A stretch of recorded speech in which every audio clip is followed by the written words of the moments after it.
Marcelo é economista, é filósofo. O seu doutorado está doutorando no quê mesmo, Marcelo? Filosofia. Filosofia.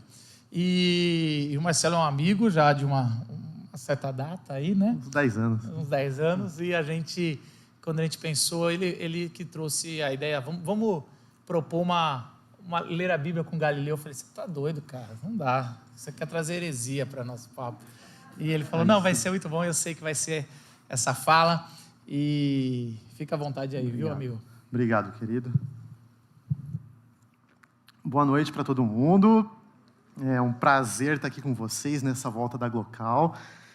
E como o Marcos falou, é um tema bem propício, né? Depois de 2 anos a gente envolvido nessa pandemia, que, sem sombra de dúvidas, afetou todo mundo, não do mesmo modo, mas afetou todos nós em diversos sentidos. E, em termos públicos, uma das questões que ficaram mais em evidência é essa suposta guerra entre ciência e religião, né? Ou suposta guerra entre a esfera da ciência e a esfera da religião, e diversos discursos que existem e continuam sendo propagados a respeito dessa relação, né? Desde aqueles que defendem de que, bom, não é que a pandemia foi uma ocasião para um conflito, é que esse conflito sempre esteve aí. Ciência e religião sempre foram inimigas, alguns vão defender, né? Então, a gente achou que fazia muito sentido trazer essa discussão. Obviamente, quando a gente fala das interações entre ciência e religião, entre ciência e cristianismo, isso é um guarda-chuva para diversos assuntos, diversos debates, que é muito difícil a gente resumir numa noite, né? Ou mesmo em 3 noites.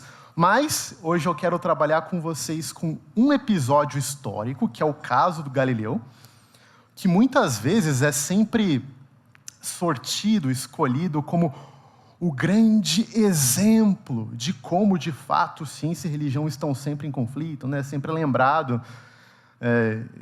Acho que essa história todo mundo já ouviu de um jeito ou de outro.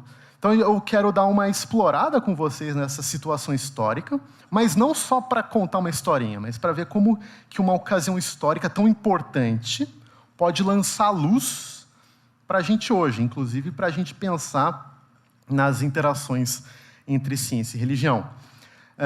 Uma coisa importante que o Marcos disse, gente, é que eu sou associado e trabalho para a ABC2, que é a Associação Brasileira de Cristãos na Ciência, que para muita gente é quase um espanto. Cristãos e ciência, existe uma associação para isso? Existe.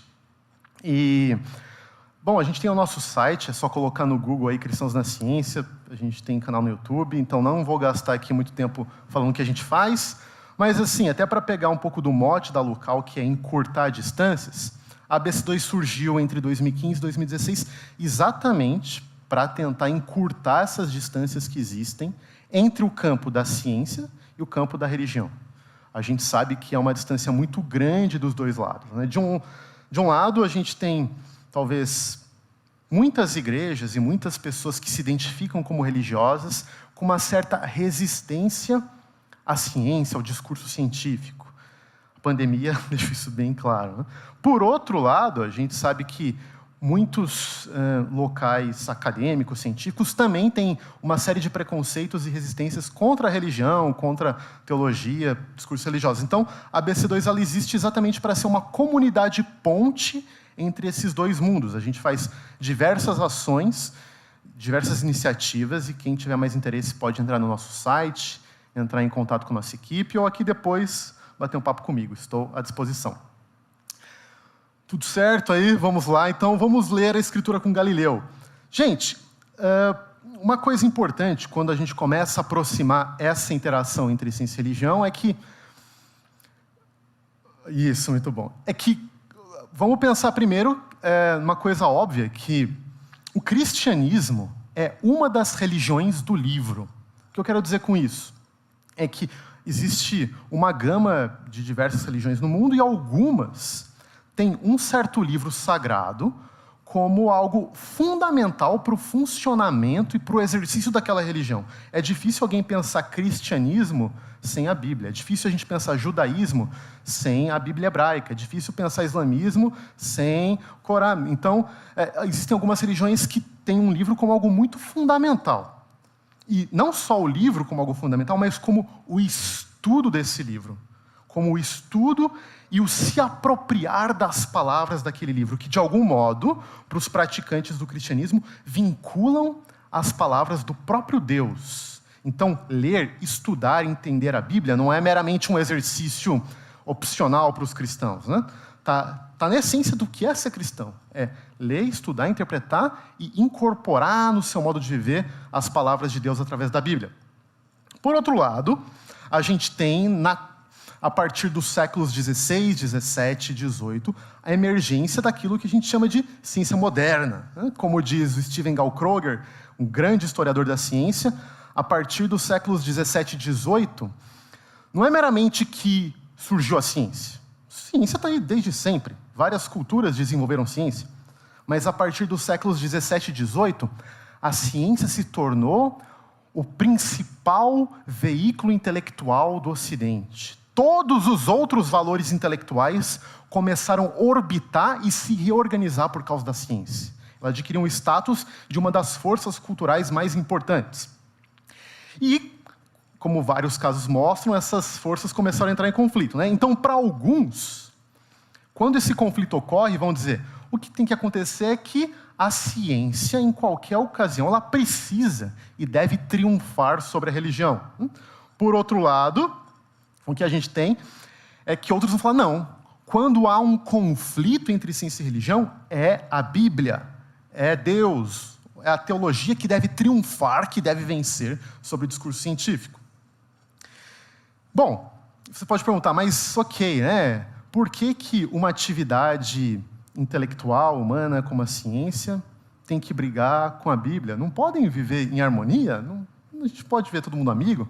Pode.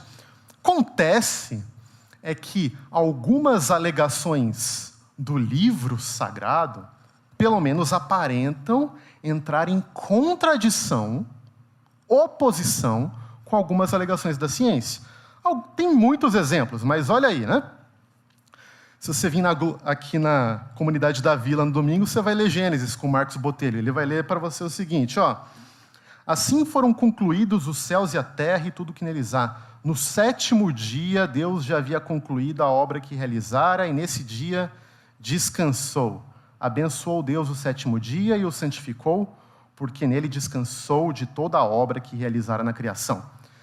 Todo mundo conhece, né? Mesmo se você não é cristão, etc., todo mundo conhece a história de Gênesis, dizendo que o mundo foi criado em 7 dias.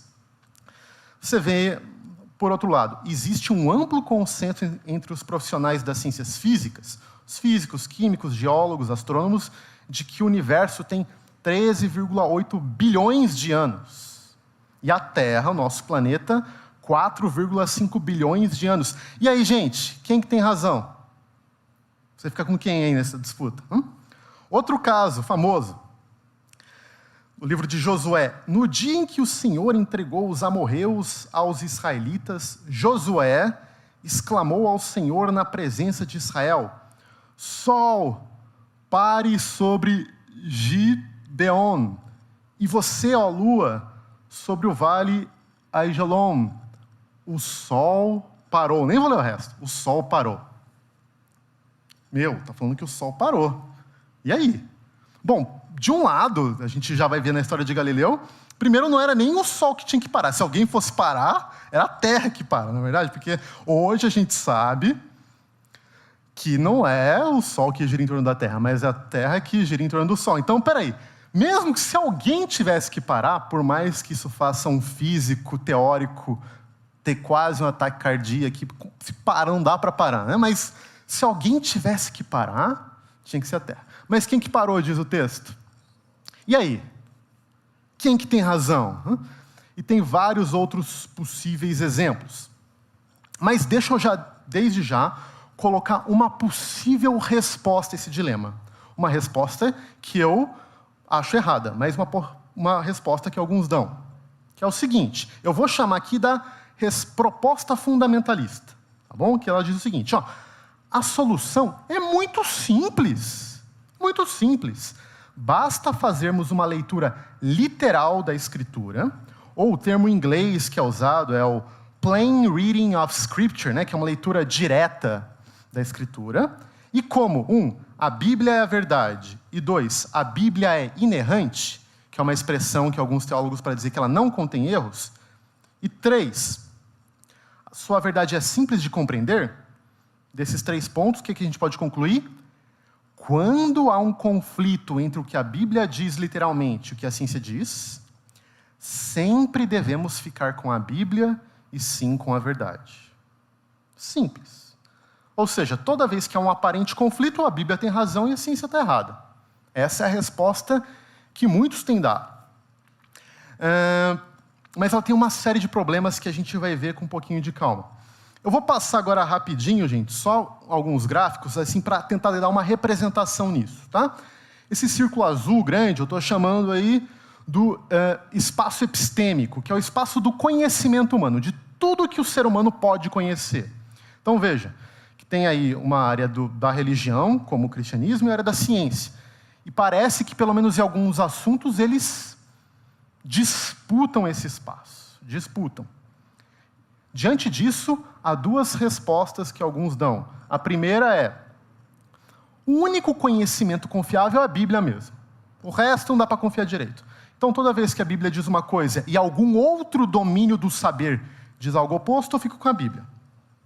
Uma outra resposta possível, que alguns dão, é de que o único conhecimento humano possível são as ciências. Por exemplo, os positivistas no início do século, eles falavam exatamente isso. Só as ciências geram discursos com significado. Toda vez que a teologia fala alguma coisa, que a religião fala, isso não tem valor nenhum. Pode deixar as pessoas motivadas, pode fazer bem, mas não tem valor de conhecimento. Então, o único domínio humano que gera conhecimento de verdade é as ciências. E aí, né? Como que a gente faz? Uma das propostas, pode passar. Uma das propostas que eu quero chegar ao final, mas eu já dou spoiler para vocês, é o que eu acredito aí de uma epistemologia ampla.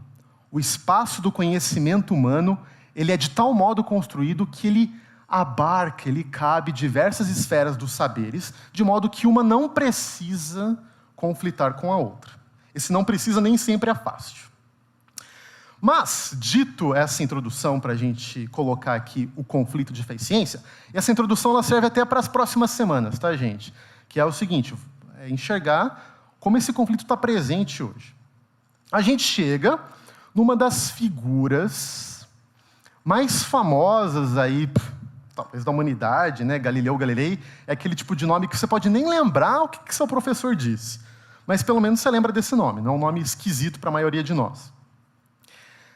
E Galileu, a gente vai ver, ele é sempre invocado quando fala da briga entre ciência e religião. Mas por quê? Bom, Galileu foi um dos grandes nomes da Revolução Científica, um italiano da classe rica de Florença, na Itália. E ele começou a incorporar na prática científica dele algumas coisas que se tornaram assim, as colunas das ciências nascentes. Por exemplo, a matematização, usar matemática na ciência, que é comum, né? Quem estuda química, física, biologia, tem muita estatística, cálculo. Isso, até então, eram disciplinas totalmente separadas. Estudar o mundo natural era uma coisa, matemática era outra. Ele foi um dos nomes importantes para começar a juntar esses mundos. Alguém começou a fazer experimentos, né?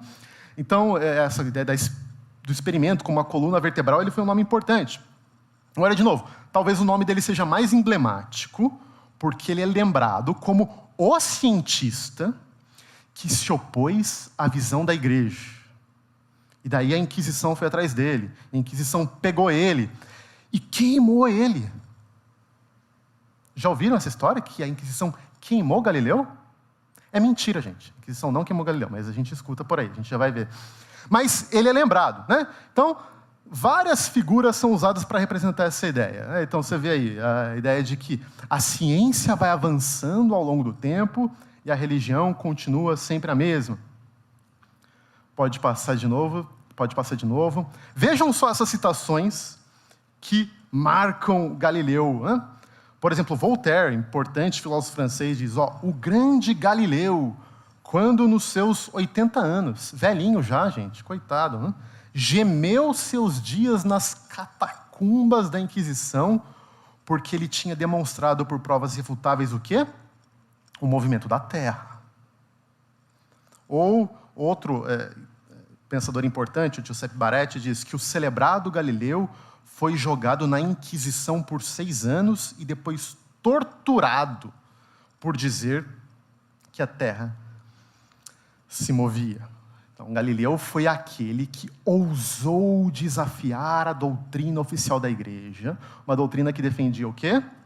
Que a Terra está no centro do universo e todos os astros, incluindo o Sol, a Lua, as estrelas, elas orbitam, giram, etc., em torno da Terra. Ele ousou desafiar isso. Mas vamos olhar essa história agora com um pouco mais de cuidado, tá bom? Bom, um pouquinho antes de Galileu, um nome importante que surge na cena é Nicolau Copérnico, que lançou uma obra chamada Sobre as Revoluções dos Corpos Celestes. E essa, pelo menos, é a primeira obra publicada que defende explicitamente a inversão, a chamada Revolução Copernicana, que contra o modelo, gente, que as pessoas acreditaram por praticamente 2000 anos, de que a Terra estava no centro de tudo. Não, pelo menos no nosso sistema, era o Sol que se posicionava no centro e os outros planetas orbitavam em torno dele. Ele publicou essa obra. Ele foi perseguido? Não. Teve problema? Não. A igreja encasquetou com ele? Não teve problema nenhum. Teve vozes que se opuseram, inclusive Lutero, né? Tem uma carta famosa em que ele critica Copérnico, mas não teve problema nenhum, ninguém foi atrás dele. Acontece, uma das coisas importantes é que ele publicou isso meramente como um experimento matemático. Ele mostrou que matematicamente, né, os caras eram inteligentes, matematicamente fazia mais sentido supor que era o Sol e não que a Terra estava no centro.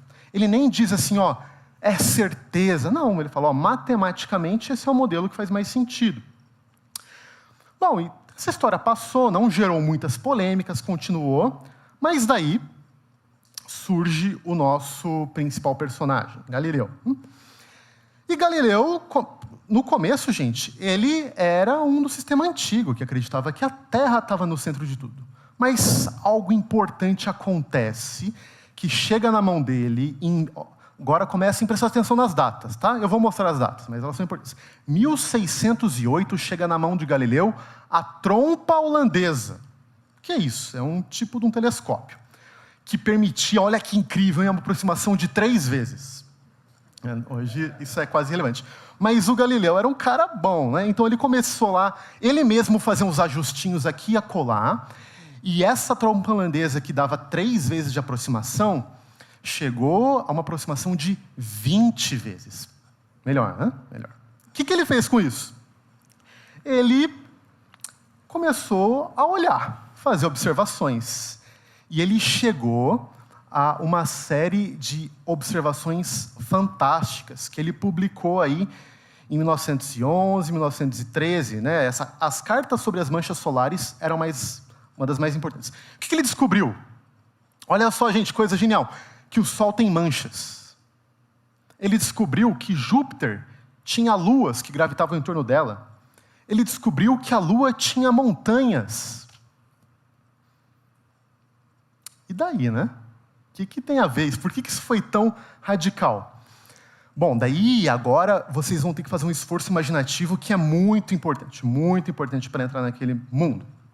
Uma das coisas que eu até vou mostrar com algumas ilustrações era que toda a concepção de mundo dos antigos havia uma divisão muito forte entre os 4 elementos terrestres e o elemento celeste, o éter, o 5º elemento.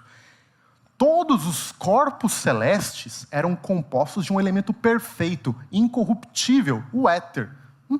E, então, os corpos celestes tinham um movimento perfeito, que era um movimento circular. Eles não tinham defeitos, não tinham manchas, não tinham irregularidades, eles eram perfeitos.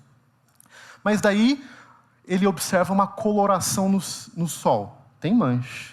Ele observa diferenças de sombras na Lua. Isso aqui, sabe o que isso aqui? Isso parece terra. ele começa a fazer descobertas que mostram que os corpos celestes, no fundo, eles não são tão diferentes dos corpos terrestres. Isso começa a gerar um choque, e a gente já vai ver isso. E ele começa a defender, então, ele começa a perceber que o próprio sistema copernicano, ele dá mais conta de explicar o que ele estava descobrindo. Ele faz essas publicações, né? Bom, ele fez essas publicações e teve pessoas que não ficaram contentes. Pode passar. Um desses que não ficou contente foi esse cara aí com cara de bravo. Olha só, tem uma cara de bravo mesmo, que é o cardeal Bellarmino, um cardeal que governava lá a parte do norte da Itália, né? E esse cardeal começou a fazer uma série de pregações contra Galileu. E nessas pregações, né, ele pegou o Salmo 93, que diz o seguinte: o Senhor reina, o Senhor se revestiu de força e se preparou. Vejam bem, o mundo está firme, não será abalado. A Bíblia que eles liam naquela época, que língua que era? Quem sabe?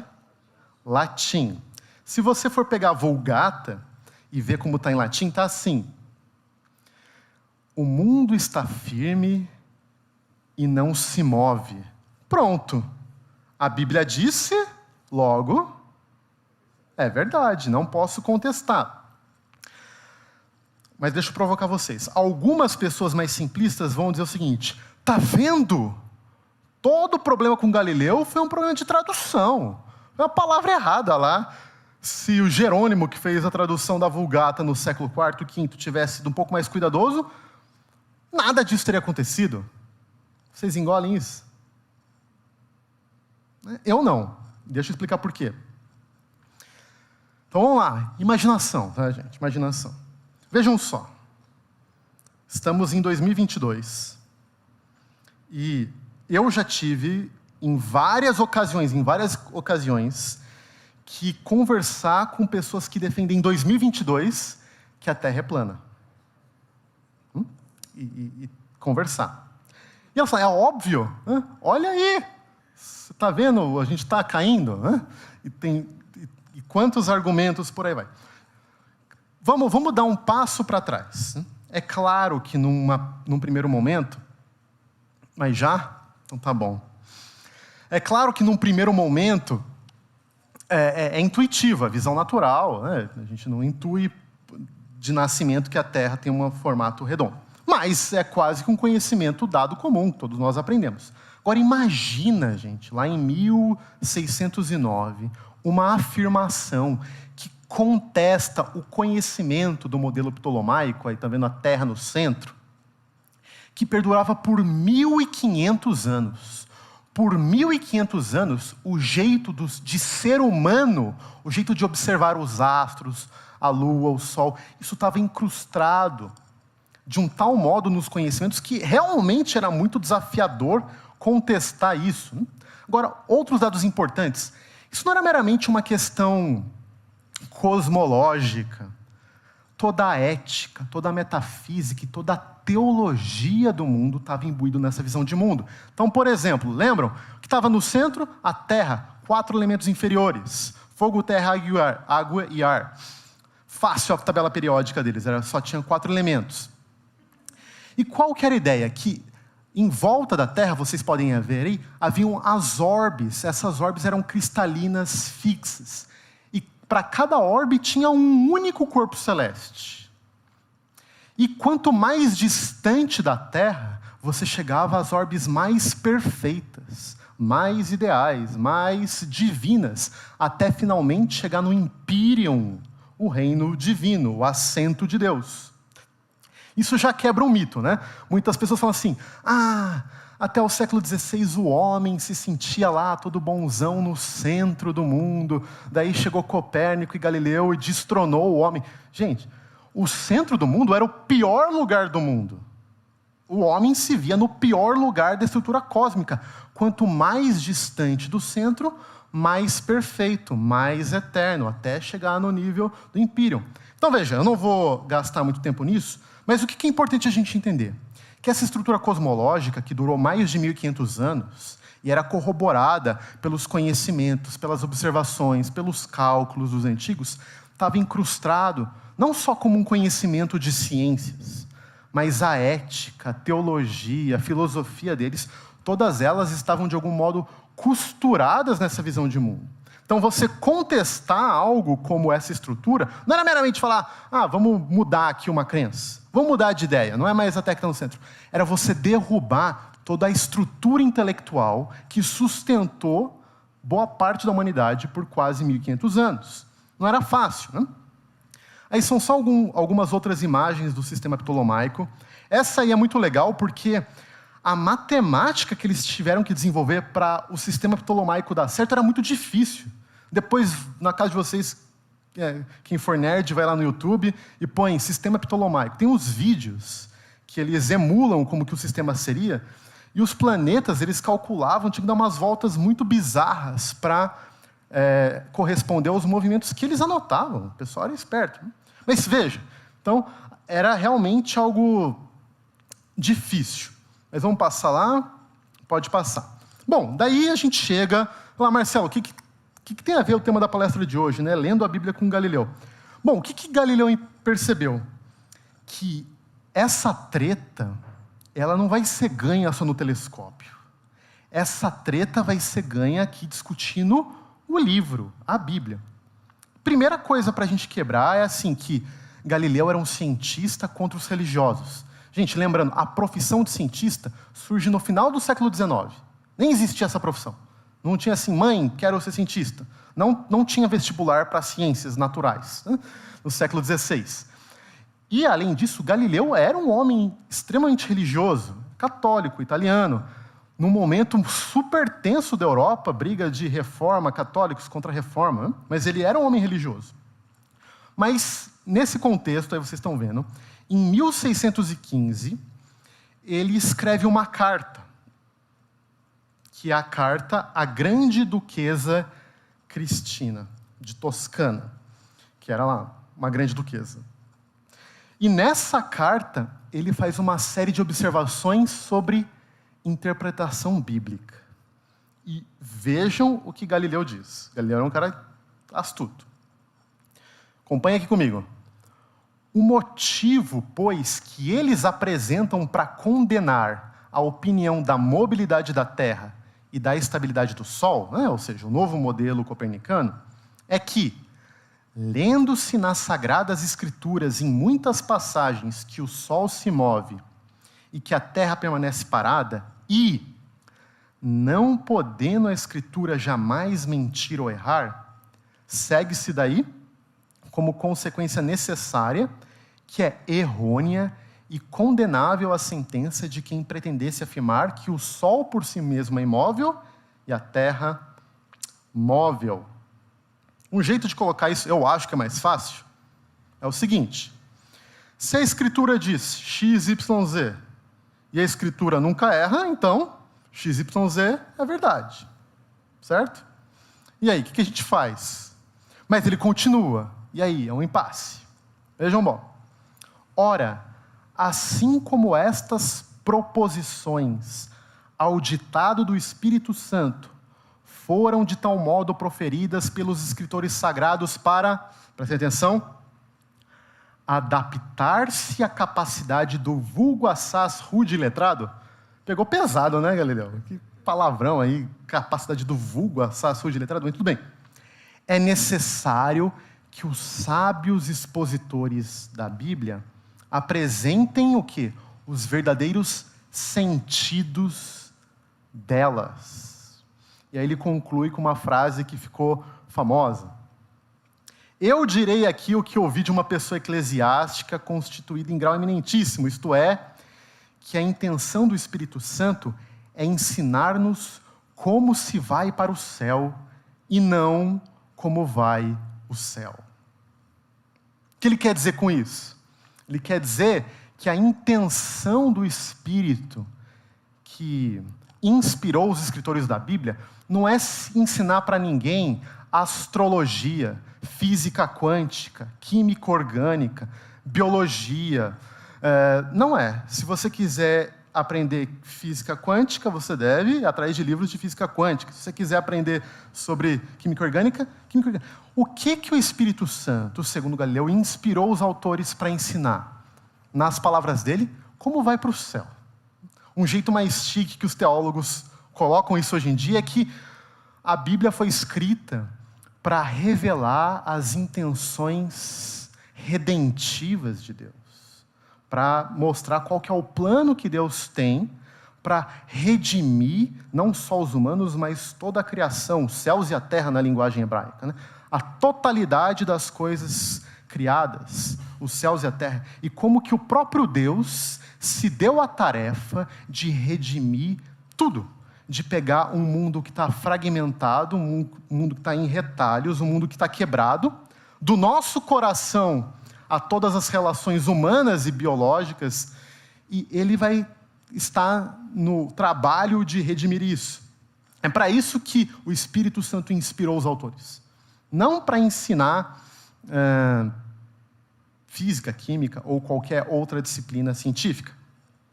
Então, um jeito de falar seria mais ou menos assim. Se a Escritura diz X, Y, Z sobre fatos naturais, sobre ciência, e se a Escritura nunca erra sobre aquilo que ela intenciona ensinar, o que Galileu diz? X, Y, Z podem ter sido acomodados para comunicar verdades teológicas e não científicas. Daí você pode falar assim, Galileu, até que sua ideia é bonitinha, até que ela parece interessante, mas quem você é na fila do pão? Quem você é para se meter a falar de interpretação bíblica com as grandes autoridades da igreja? Mas lembra, gente, Galileu era esperto. O que ele fez? Ele recorreu exatamente aos escritos das grandes autoridades da igreja. Então você vê ele citando Agostinho de Hipona, Jerônimo, lembra o cara que traduziu a Bíblia para o latim, a Vulgata, e o próprio Tomás de Aquino, que é chamado do doutor da igreja. Então ele vai mostrar o quê? Que essa ideia, essa tese da acomodação, de que Deus, ao se revelar, ele se acomoda às faculdades humanas, ele não está inventando, ele não está tirando isso da cartola. Os grandes ícones da teologia, os grandes pais da igreja, os grandes edifícios teológicos, eles já haviam, eles mesmos, colocado essa ideia de acomodação. Então, só uma coisa importante, e o Tiago vai tratar disso brilhantemente na semana que vem, é de que as pessoas às vezes falam, esse pessoal que aceita de algum modo, ou que dialoga fé cristã com darwinismo, está inventando essa tese da acomodação. Não, gente, a tese da acomodação, ela não surgiu no século XIX ou XX por causa de Darwin. Ela está presente aí há muito tempo. E eu estou com sinais de que meu tempo está acabando aqui também. Então, eu vou talvez pular alguns slides, tá bom, gente? Mas só para dar um exemplo que eu acho fascinante. Agostinho. Agostinho é o cara, né? Para a igreja, para os crentes, católico, protestante, Agostinho é o cara para todo mundo. O Galileu esperto vai para Agostinho. Agostinho diz assim, que mesmo o que não é cristão possui sobre a terra, o céu, os outros elementos do mundo, o movimento, a revolução, a própria grandeza dos astros, os eclipses do sol e da lua, os períodos dos tempos, as naturezas dos animais, das plantas, pedras e outras coisas. Conhecimento tal que é sustentado por razão e por experiência certíssima. Olha o que ele diz. Seria muito vergonhoso e pernicioso mesmo, e isso deveria ser evitado acima de tudo, que o infiel, ou que não tem a fé cristã, ouvindo o cristão falar dessas coisas, como se ele falasse com elas de acordo com as escrituras cristãs, e vendo se enganar sobre esses assuntos, como se diz, por toda a distância que separa os céus e a terra, pode passar, pode passar, pode passar. Ele conclui, porque esses sábios infiéis, que não compartilham a fé cristã, encontram um cristão em erro sobre assuntos que lhes são perfeitamente conhecimento, e que o vêm afirmar como tirado dos nossos livros. Ele pergunta, como esses caras, então, poderão crer nesses livros, quando falam sobre a ressurreição dos mortos, da vida eterna e do reino dos céus? vendo-os cheio de erros sobre as coisas que eles conhecem por experiência ou por razão indubitável. Gente, isso aqui é de uma sabedoria. Ele fala, ó, quando os cristãos, quando os crentes falam um monte de bobagem sobre ciências, que os cientistas, para usar a linguagem de Agostinho, sabem por razão e experiência como fatos indubitáveis. Fala, esses caras falam um monte de bobagem. Como é que eles vão ouvir os cristãos sobre aquilo que eles têm de realmente importante para comunicar? Na linguagem de Agostinho, a ressurreição dos mortos, a vida eterna e o reino dos céus.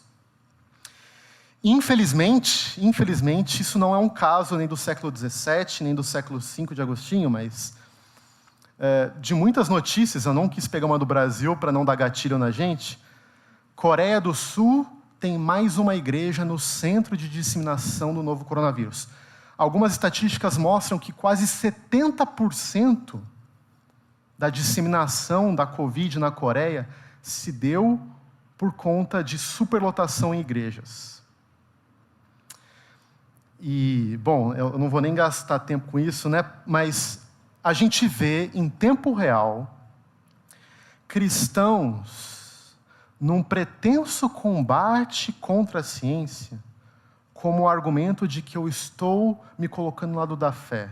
E como diz Agostinho, sem perceber, esses cristãos, eles não estão nem ganhando na fé, nem na ciência, estão perdendo em tudo. Estão perdendo em tudo.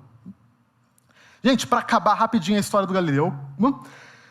Galileu, lá em 1915, quando ele lançou o livro, ele levou um puxãozinho de orelha. Né? Ele era da elite florença, ele era riquíssimo, ele andava muito bem acompanhado. Né? Então, ele era amigo de vários bispos e cardeais, e a Igreja Católica meio que se dividiu naquela época. Parte ficou com Galileu, e parte se opôs a ele. Estava num imbróglio lá interno, de disputas internas.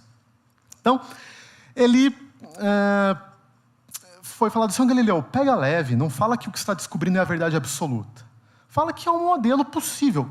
E, por sinal, gente, naquele momento, vale a pena dizer, ele não tinha todas as evidências que a gente tem hoje. Né? Hoje, quando a história já se fez, é fácil julgar, mas ele estava com algumas observações coletando. Mas daí Galileu fez um negócio, que é o seguinte, que ele publicou, esse que é o livro mais famoso dele, que é escrito em forma de diálogo entre 3 personagens. Olha só o que Galileu faz. Ele pega um personagem para defender o sistema antigo, ptolomaico. Um outro personagem para defender o sistema novo, copernicano. E um no meio termo para arbitrar. É um diálogo, uma conversa. Né? Quem lê Platão sabe. Então, forma de escrever, diálogo. Parece legal, né?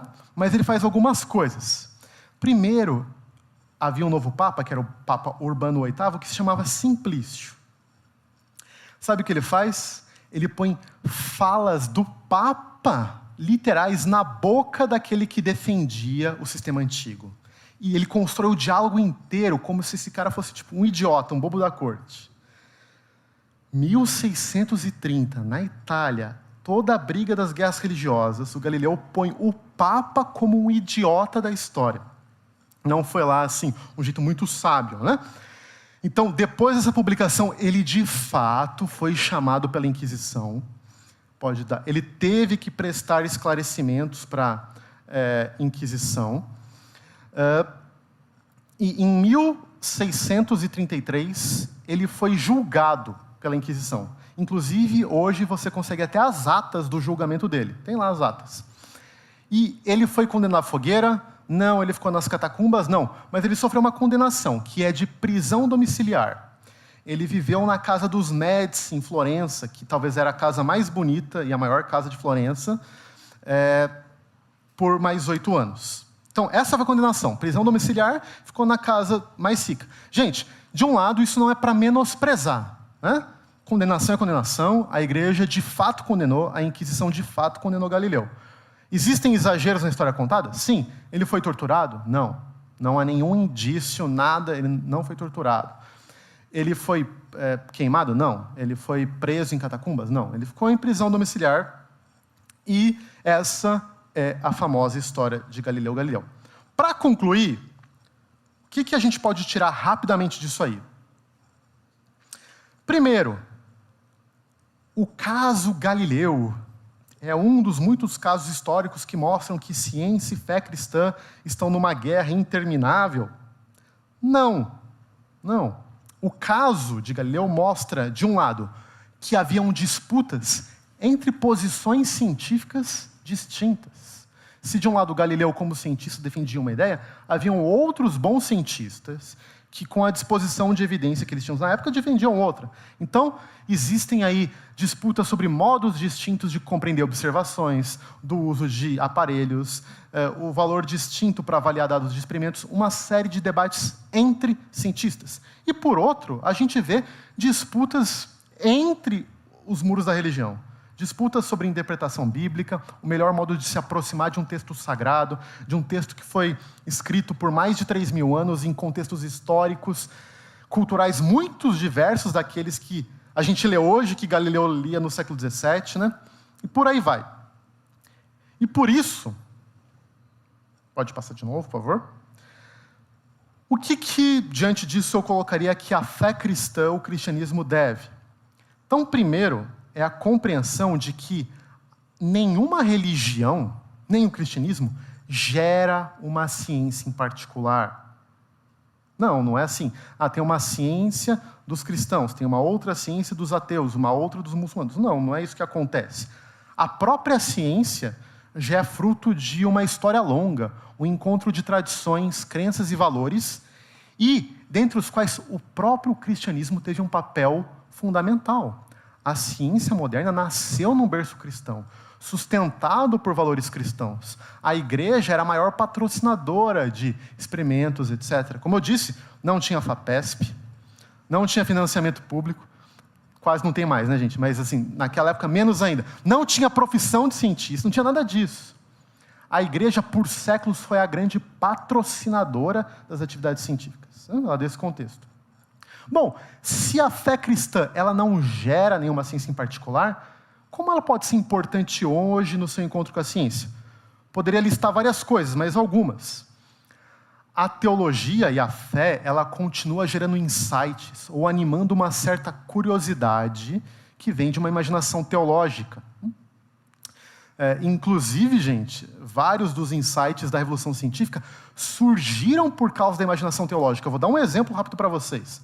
Hoje é muito comum a gente falar das leis naturais, das grandes forças, da força gravitacional e das leis que regem o mundo natural. Até o século XVI, esse conceito de lei nem existia. Não era assim que os antigos interpretavam. De onde que veio essa ideia de lei? Veio porque muitos teólogos pensaram, bom, se existe um Deus que coloca ordem e coloca coerência no mundo, talvez ele mesmo legislou sobre esse mundo e colocou certas leis que regem o comportamento dos astros. Então, só para a gente ver como ideias teológicas, elas às vezes podem gerar insights científicos. Outra coisa, a fé cristã ela nos mantém abertas para o transcendente, para mostrar que o domínio humano, a vida humana, está para além da ciência. Lá no comecinho eu mostrei que uma das visões problemáticas, eu acho, alguém que diz o seguinte, a ciência esgota o conhecimento humano. Não, tem muito no que o ser humano enquanto o seu encontro consigo mesmo, e o seu encontro com o outro, o seu encontro com a terra, com o chão, com a cultura e com Deus, que está para além do que as categorias científicas podem vincular para o coração humano. E também a fé cristã pode contribuir para o cultivo de certas virtudes do caráter, virtudes intelectuais, que continuam sendo importantes, inclusive para os praticantes da ciência, como o amor pela verdade, a humildade intelectual, a curiosidade, a honestidade e outras virtudes. Pode passar lá para o último slide. Obrigado, gente. Era isso que eu tinha para compartilhar com vocês.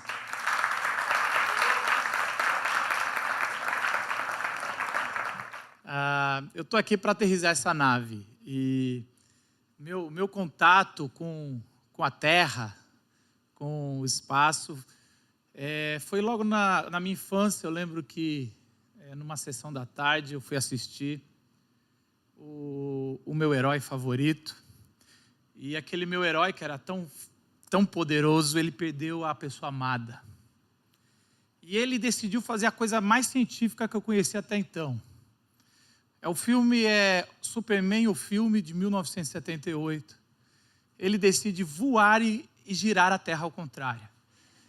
E eu nunca esqueço a cena daquela represa grande que tinha destruído uma cidade, voltando a formar. Eu falei, então se a gente girar a Terra ao contrário, a gente chega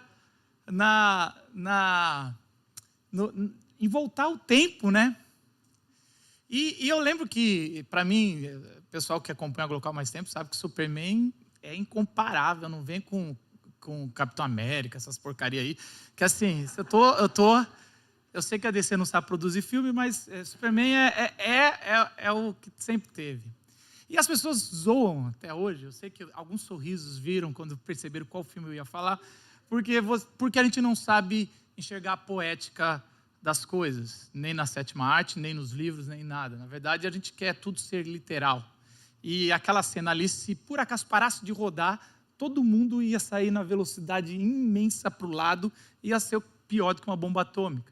Mas a proposta daquele filme, que encantou o moleque de 6, 7 anos, era a proposta do amor que volta.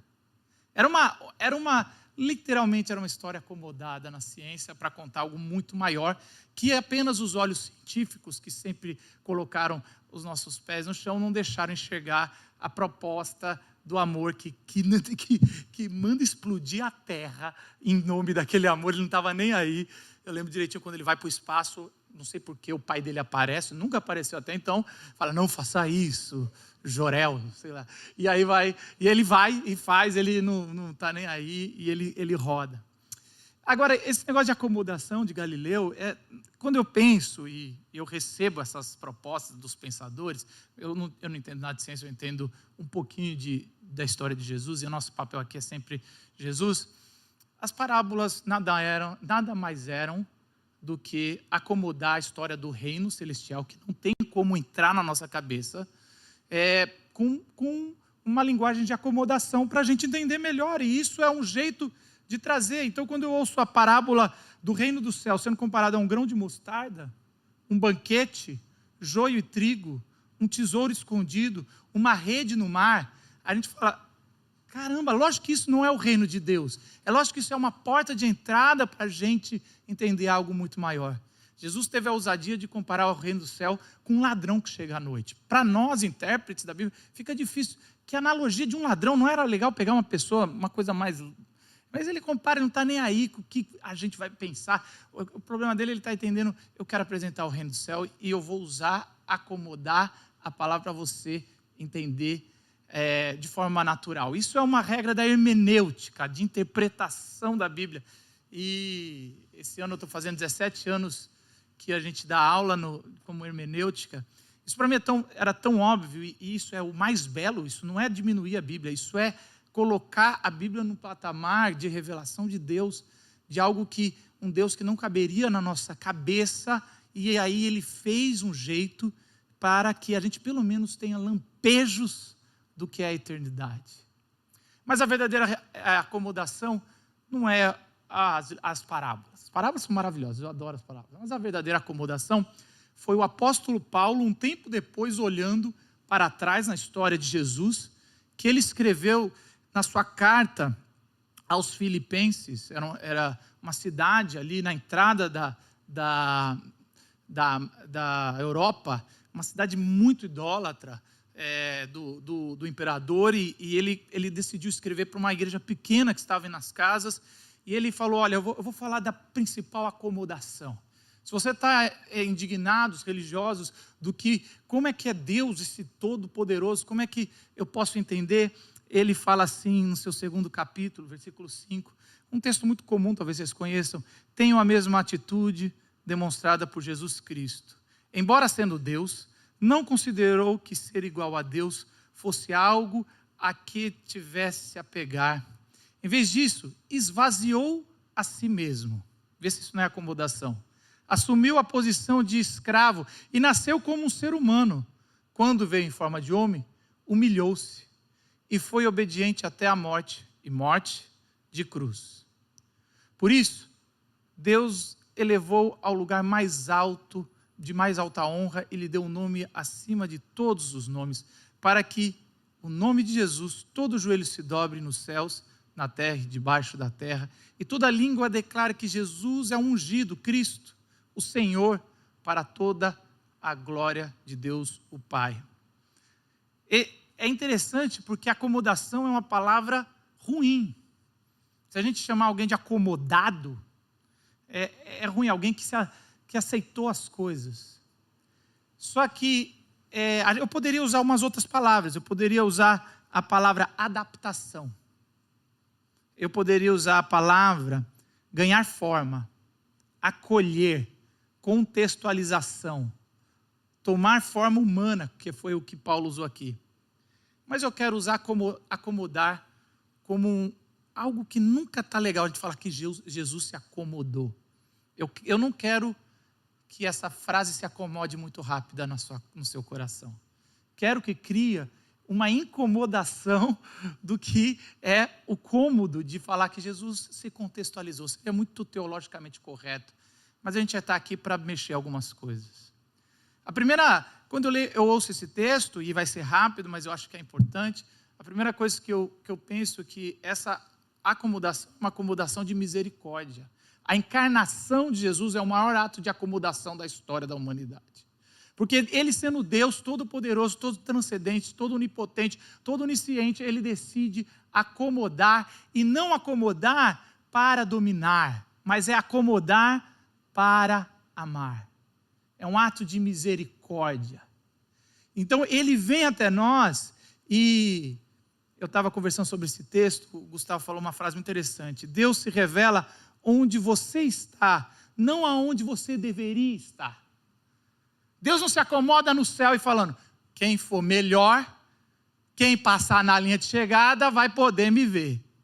Então, ele não está exigindo que você evolua para ele, para tê-lo, mas ele vai até você. Ele se acomoda onde você está e não aonde você deveria estar. Não é atos religiosos que você tem que fazer para que assim você tenha um encontro com Deus. Ele está aonde você estiver. Toda a história de Jesus é assim. Aonde estava quem sofria, aonde estava quem precisava, aonde estava quem clamava, Jesus estava ali. E os lugares que aonde não precisava de acomodação de Deus, porque se tornou tão santo, Jesus passava rápido. De vez em quando gritava, o que vocês fizeram da casa do meu pai? Até derrubava alguns animais que eram para o sacrifício, pegava no chicote. E o mais interessante é que é um ato de acomodação, porque eu gostei disso aí, porque quando você vê a Terra como centro do universo, Galileu falou, ou não sei se foi Galileu ou Marcelo, que é o pior lugar do mundo. E é o pior lugar no mundo pensando em ir para Jesus. A gente aqui é o pior lugar onde o Deus poderia estar. O Deus Criador pode estar em muitos lugares, mas ele decidiu se acomodar em forma de homem. Mas o texto não fala só sobre esvaziar, se tornar escravo. Fala sobre humilhar-se e obedecer. Ele acomodou para se relacionar. A gente geralmente tem a estratégia de acomodar como estratégia de marketing. Então a gente pega a frase, fiz-me fraco para conquistar os fracos, como uma estratégia de marketing. Como dizendo, olha, eu vou jogar o seu jogo até que você me ganhe o direito de voz, o meu lugar de voz, e aí eu trago você para o meu lado. Mas Jesus não, ele veio e ele amou, ele interagiu. Por isso que ele não veio e resolveu, ele veio para que a gente possa ter um lugar de conversa com ele. Ele acomoda para quem não tem como estar cômodo. Jesus, ele acomoda como ser humano para aqueles que não têm como estar cômodo, porque foi excluído. Isso só percebe o amor e a misericórdia de Jesus aqueles que não estão satisfeitos com a vida aqui. Aqueles que não se adaptam ao sistema, aqueles que são rejeitados. Por isso que Jesus, no seu sermão de abertura e principal, chamado Sermão do Monte, ele falou, bem-aventurados os que choram, bem-aventurados os que são perseguidos, bem-aventurados vocês que não têm nada, que estão clamando por justiça e não teve justiça de juiz. Para vocês que nunca puderam descansar, eu vim até aqui para encontrar, para te dar paz, para trazer o descanso. E por último, eu gosto do texto, porque Paulo vai fazendo esse degrau, que ele vai, se esvazia, ele vai, se humilha, ele vai em forma de homem, ele morre, e morre com a pior morte da sua época, a cruz. E aí o texto vai falar que ele sobe, o degrau vai subindo, o nome que está acima de todos os nomes, para que o nome de Jesus, todo o joelho se dobre, toda a língua confesse. Ele acomoda para desacomodar quem está acomodado, para salvar, para tirar a gente do nosso lugar. Ele vai aonde você está, mas ele não quer que você fique onde você está. Ele quer dar uma nova vida. Então, quando eu vejo toda essa discussão, eu só acho que cada vez mais não existe esse motivo dessa briga. Por isso que eu gosto tanto da Glocal, porque a gente sempre percebe que Jesus ele está já mais próximo entre todos os assuntos que a gente traz. Parece que ele já pensou antes. Parece que ele está sempre com a gente. Por que vocês estão discutindo? Gente, ele vai falar, o reino de Deus é como um grão de mostarda. Parece o menor dos grãos. Aí vai a cabeça científica e fala, já se descobriram que não é o menor dos grãos, o grão de mostarda. Então, ou Jesus errou, ou... Eu postei um meme essa semana que era assim, Jesus está falando assim no sermão, tem que amar todo mundo. E alguém levanta e fala, mas até quem faz tatuagem? Aí Jesus fala, até quem faz pergunta idiota. Tem que amar todo mundo. E eu acho que é mais ou menos assim. Jesus está falando, gente, o meu projeto é muito maior do que... Vocês não percebem? Se a gente, por acaso, eu posso estar conversando sobre Jesus e talvez o Espírito faça conexões entre a gente, é porque ele se acomodou. Porque não tem recipiente suficiente na humanidade para caber Deus. Mas, de alguma forma, ele foi derramado e a gente pode. Eu só queria corrigir uma coisa de Galileu com a minha prepotência pastoral. Falavam antes que Galileu falou assim, a Bíblia não é para falar sobre as coisas do céu. E Galileu falou, não, a Bíblia é para falar como chegar ao céu. Talvez Galileu não tinha os teólogos que vieram depois, e nem N.T. Wright, mas Galileu, a Bíblia fala como viver na terra para que o céu um dia venha. Ela não ensina a gente a viver no céu. Eu não quero aprender a viver no céu porque eu tenho a eternidade para aprender, mas eu não sei viver o dia de amanhã com os meus sofrimentos, e eu acho que muitos aqui não estão. Então, primeiro a gente aprende a viver aqui, depois a gente fala do céu. Jesus vai ter tanto tempo para falar, olha só como vocês foram ingênuos. E aí é maravilhoso, porque a gente não vai precisar acomodar como ele se humilhou. Lá no céu é amplo, a gente pode ser, literalmente, quando ele chegar aqui, a gente pode viver a eternidade. Gostaria, se não for para aqueles que têm fé, convidar você para baixar a cabeça e fazer uma oração de conexão que a gente fala. Como nossa função é encurtar, eu gostaria que a gente pudesse encurtar essa distância, e Jesus falou que toda vez que a gente falasse com ele, ele ouviria. Então, se você acredita, independente da sua fé ou religião, que a gente possa ter esse tempo aqui. Senhor, o nosso recipiente nunca será suficiente para caber toda a sua glória. Mas o Senhor decidiu vir encarnar e habitar entre nós. E o testemunho do apóstolo João falou que vimos a sua glória.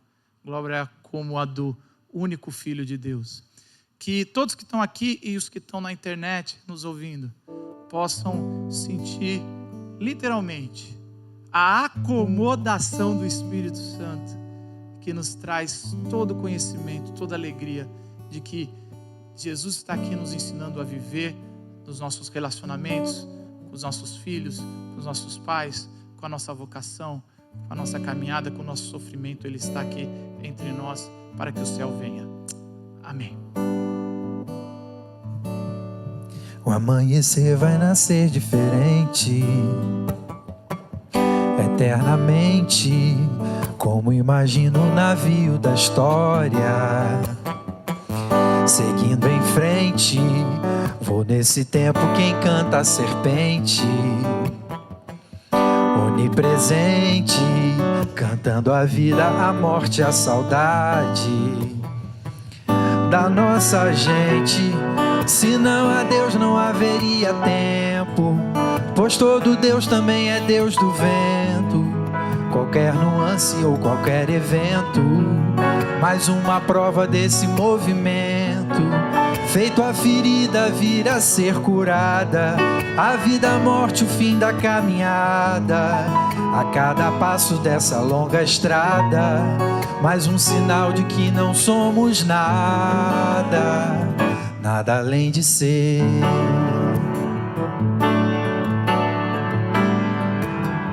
Nada além de ser.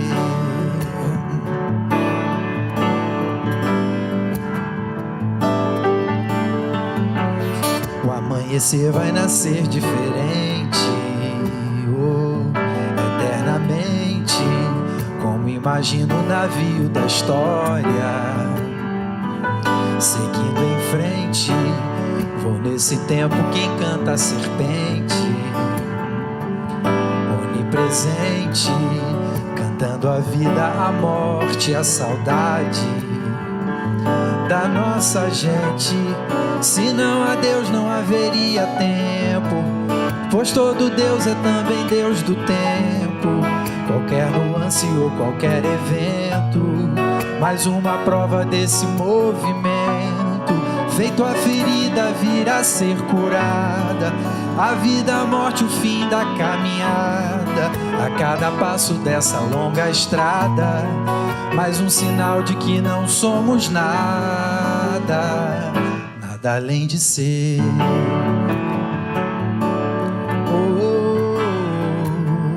Nada além de ser.